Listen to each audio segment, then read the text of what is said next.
वनाग्नि से एक व्यक्ति की मौत की जानकारी भी मिल रही है और अब तक वनाग्नि की कुल 930 घटनाएं दर्ज हुई हैं। 930 घटनाओं में 1196 हेक्टेयर जंगल जलकर राख हुए हैं। तो देखिए, जो आंकड़े हैं ये कहीं ना कहीं डराने वाले हैं और ये आंकड़े अब सवालिया निशान भी खड़े कर रहे हैं। जिस तरीके से वनाग्नि को लेकर के बीते दिनों की तस्वीर उत्तराखंड की रही है, देवभूमि में लगातार जो जंगल है वो धधक रहे हैं और लगातार देखिए प्रयास भी किए जा रहे हैं, लेकिन इसके बीच जिस तरीके से आंकड़े आ रहे हैं 24 घंटे के भीतर 20 घटनाएं दर्ज हुई हैं, ये अपने आप में सवालिया निशान खड़े कर रही है। पिछले 24 घंटे के भीतर की ये जो तस्वीर है, ये आंकड़ा बेहद डराने वाला है और कहीं ना कहीं इसको लेकर अब सवालिया निशान भी खड़े हो रहे हैं। तो 930 घटनाएं, जिनमें 1196 हेक्टेयर जंगल जलकर राख हुआ, लाखों की जो वन संपदा है वो जलकर खाक हो गई और जंगल जिस तरीके से धधक रहे हैं, इससे कहीं ना कहीं परेशानियों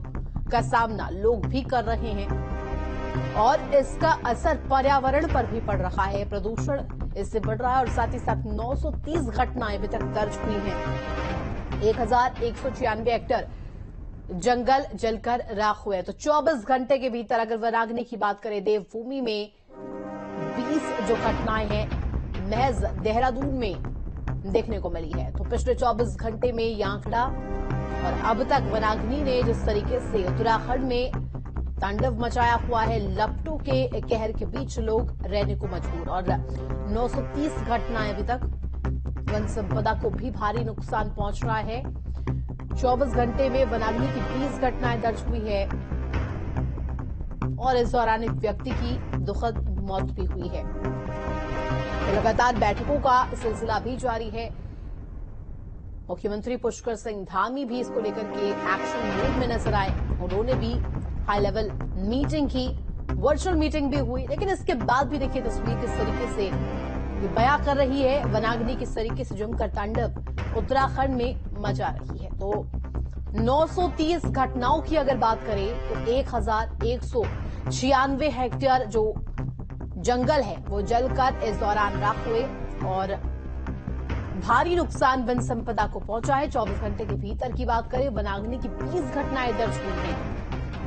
ये जो आंकड़े हैं वो डराने वाले आंकड़े और साफ तौर पर ये बड़ा सवाल खड़ा करती है। वन विभाग लगातार एक्शन मोड में है, लेकिन इसके बावजूद भी जिस तरीके से जंगल धधक रहे हैं, ये अपने आप में सवालिया निशान खड़े कर रही है। तो पिछले 24 घंटे की हम बात कर रहे हैं जहां 20 घटनाएं सामने आई है। तो खबर पर जानकारी के लिए संवाददाता कुलदीप बिष्ट हमारे साथ जुड़ गए हैं। कुलदीप, देखिए लगातार जो हम तस्वीरें देख रहे हैं, देहरादून की तस्वीर, चाहे हम बात करें पूरे उत्तराखंड की तस्वीर, तो जंगल लगातार जो है वो धधक रहे हैं, हाई लेवल मीटिंग लगातार हो रही है, लेकिन इसके बावजूद भी तस्वीर में बदलाव नहीं हो रहा है और जो आंकड़ा आ रहा है वो बेहद डराने वाला। जी बिल्कुल, मैं बताना चाहूंगा कि पूरे उत्तराखंड में ही ये जो जंगलों में आग है वो लगी हुई है। मैं पौड़ी की बात करूं तो लगातार पौड़ी के जंगल भी धधकते हुए दिखाई दे रहे हैं, जिससे कहीं ना कहीं आम लोगों को भी अब दिक्कतों का सामना करना पड़ रहा है।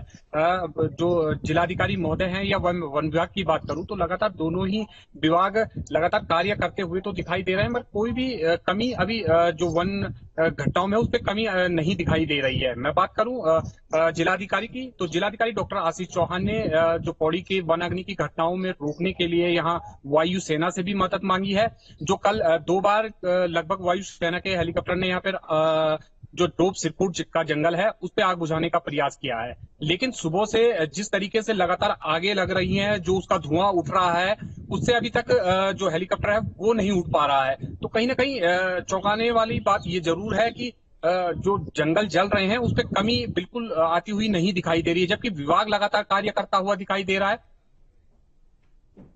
बिल्कुल कुलदीप, और ऐसे में 24 घंटे के भीतर ही 20 घटनाएं सामने आना ये अपने आप में सवालिया निशान खड़े कर रही है। वन विभाग लगातार मुस्तैद नजर आ रहा है, साथ ही साथ इंडियन एयरफोर्स ने भी मोर्चा संभाला। यहां पर MI-17 विमान भी नजर आया था। नैनीताल की तस्वीर की बात मैं कर रही हूं, जहां पर एयरफोर्स ने मोर्चा संभालते हुए आग बुझाने का प्रयास किया, लेकिन जो ये तस्वीरें सामने आ रही है ये बड़े सवाल खड़े कर रही है। बिल्कुल। जो पहाड़ी क्षेत्रों की मैं बात करूं तो पहाड़ी क्षेत्रों में आग लगने के बाद सबसे बड़ा दिक्कत ये हो रही है कि हवा काफी तेजी से चल रही है, जिससे जो हवा की लपटें हैं वो दूसरी ओर फैल के वहां भी आग लगा दे रही है, जिससे कहीं ना कहीं जो वन विभाग के कर्मचारी हैं, जो भी कर्मचारी आग को बुझाने का प्रयास कर रहे हैं, वो नाकाम साबित हो रहे हैं।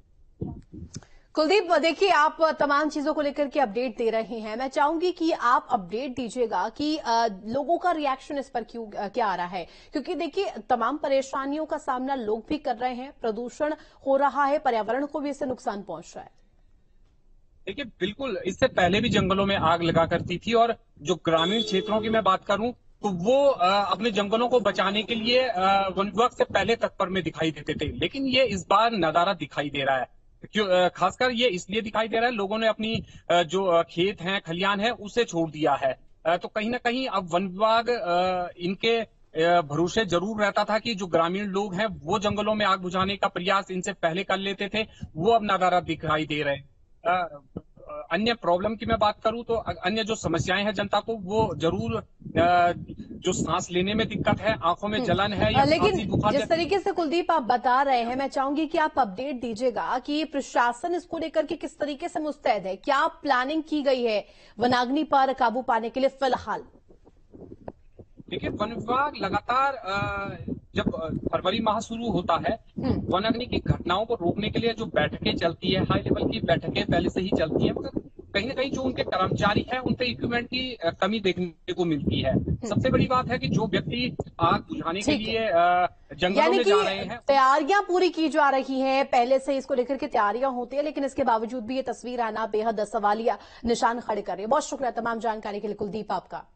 और इसी के साथ बढ़ेंगे आगे, बड़ी खबर की ओर रुख करेंगे। उत्तराखंड के जंगलों में आग लगने का मामला सुप्रीम कोर्ट पहुंच गया है। मामले पर 8 मई को सुनवाई करेगा सुप्रीम कोर्ट। तो बड़ी खबर, पिछले साल 1 नवंबर से आग लगने की 910 घटनाएं दर्ज हुई हैं। जस्टिस BR गवाई और संदीप मेहता की पीठ के सामने मामला रखा गया था, और अब ये पूरा मामला जो है सुप्रीम कोर्ट के अभी दरवाजे पर है, और ऐसे में देखिए इस पर सुनवाई होगी, और क्या कुछ इस सुनवाई के दौरान पक्ष रखे जाते हैं, इसको लेकर भी देखने वाली बात होगी। बहरहाल उत्तराखंड के जंगलों में आग लगने का यह मामला सुप्रीम कोर्ट पहुंच चुका है। 8 मई को सुनवाई होगी। खबर पर जानकारी के लिए संवाददाता धनराज गर्ग हमारे साथ लाइव जुड़ गए। धनराज, आग लगने का जो मामला है जंगलों में, जिस तरीके से आग की तस्वीर हम देख रहे हैं, जो तमाम जंगल है वो धधक रहे उत्तराखंड के, अब ये मामला क्योंकि सुप्रीम कोर्ट पहुंच गया है, 8 मई को सुनवाई होनी है, अपडेट सबसे पहले दीजिएगा।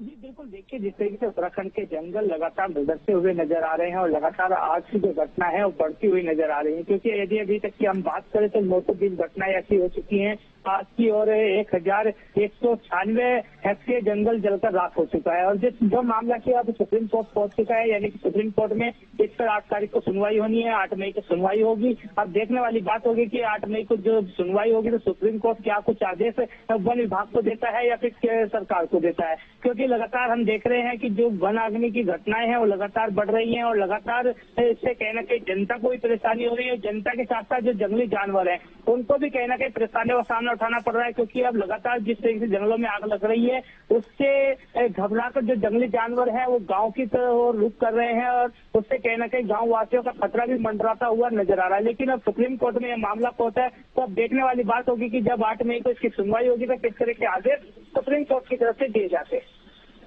बिल्कुल धनराज, और देखने वाली बात होगी कि क्या कुछ दलीलें, क्या कुछ पक्ष रखे जाते हैं। फिलहाल बहुत शुक्रिया तमाम जानकारी के लिए आपका।